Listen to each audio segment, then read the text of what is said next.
Hola, I am Senor Seiferlein,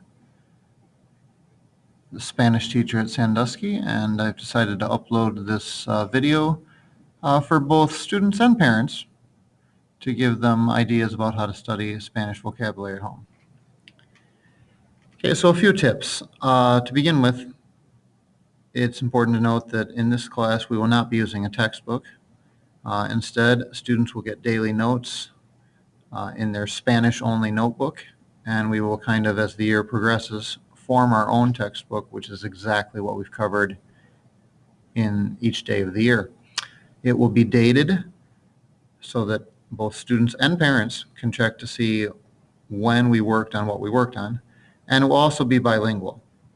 So when there's a new list of 20 vocabulary words, students will come into class, write them down, we will begin to practice them and explain them and see examples. And before students leave that day, they will also write down the English meaning of each of those words. So they're going home with a bilingual notebook so that they can easily practice and study things we've been doing in class.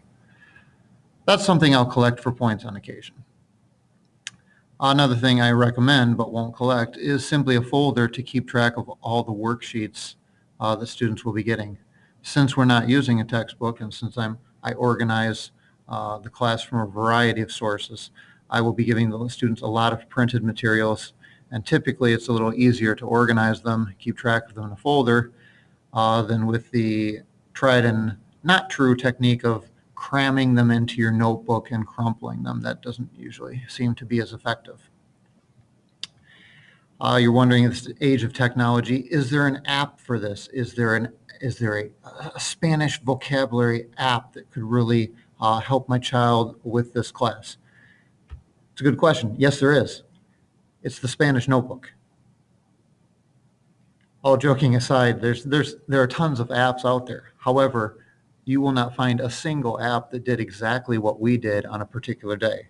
So while those are great items for long-term learning, and a student who's really doing well in the class would want to look for other sources to learn even more at a faster pace, it's not necessarily going to help you pass the test the next day because that particular app wouldn't know what list of words I gave the students. That's why we have the dated notebook, and you know exactly what students are going to be tested on.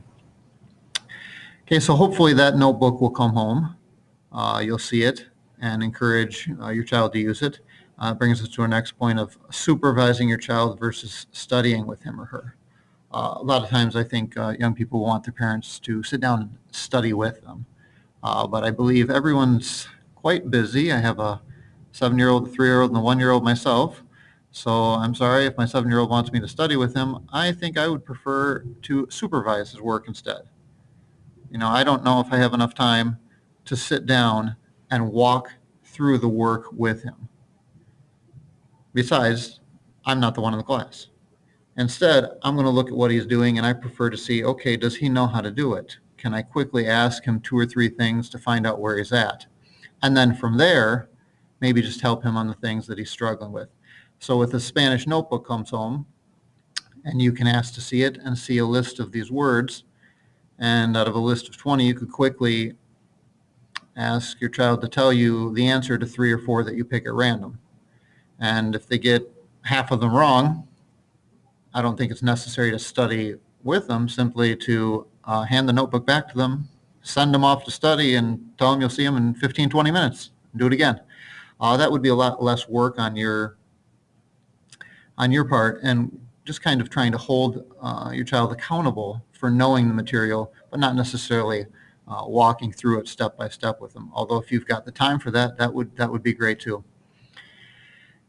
And time is key with the vocabulary. There's no real trick to vocabulary. Okay, El gato means cat. Students aren't confused about the meaning of vocabulary. It's not a complex system. It's simply, have they spent enough time? Have they heard it often enough? Have they read it often enough? Have they written it often enough to commit it to memory? No one asks the question, but why is El gato cat? They simply accept that it is, and it's a matter of putting in the time so that your brain recalls that information. That's not always the case in many classes where the information could be more complex, but really studying vocabulary in a foreign language, that's what it is. More time equals better scores. That brings us to how vocabulary will be tested. Okay, there could be a variety of forms. The better the student knows the word, the more likely he or she will get it correct on a test. For example, currently, as of our one day of class yesterday, students were introduced to colors, 11 of those, numbers 1 through 10,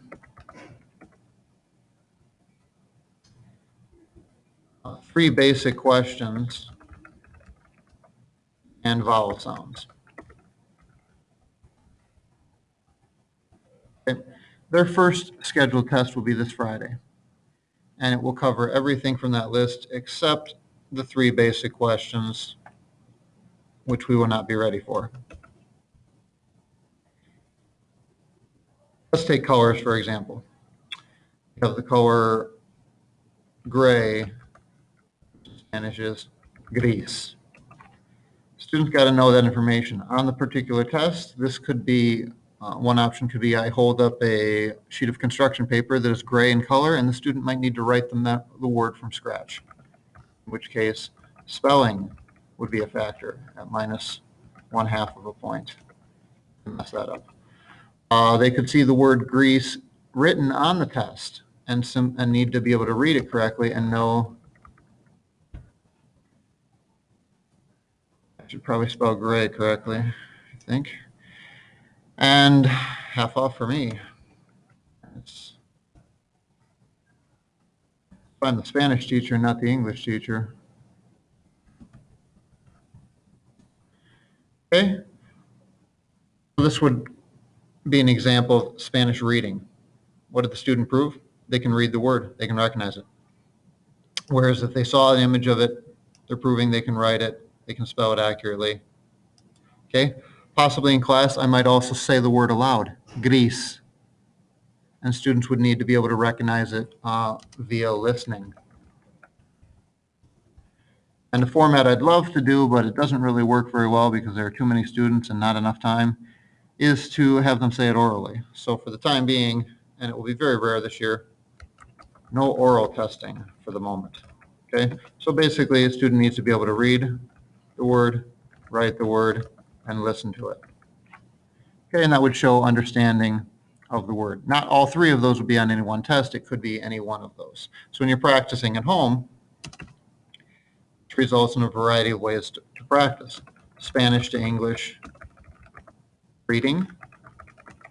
So you're going to take your notebook, cover up the English words you have written there, go down through the Spanish, random, preferably not in order, and see how many you know, and then uncover it to check your work. You could go English to Spanish, do the writing just from the opposite direction, cover up the Spanish, look at the English words, write them all out in Spanish, and see which ones you know and which ones you don't know. And then the listening, which does involve someone else helping you, have that person pronounce the words in Spanish, and the student will need to say them in English. Now, don't worry if you don't know how to pronounce words in Spanish very well. Just kind of sound it out. You'll get close enough. Your son or daughter will probably get a chuckle out of your pronunciation, and they will still get the benefit of it. Those three ways of practicing, all with a notebook, which has both English and Spanish, would cover any type of format that we're currently going to use with your basic vocabulary. Again, that is for starting with the test this very Friday, 4th day of school. If you have any questions about other questions about how you can help your son or daughter do well in class, or work with them, or simply hold them accountable, feel free to email me.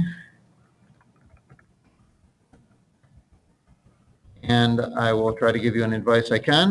Hope it's a good school year. I'll be working hard and uploading other videos as necessary. Good luck.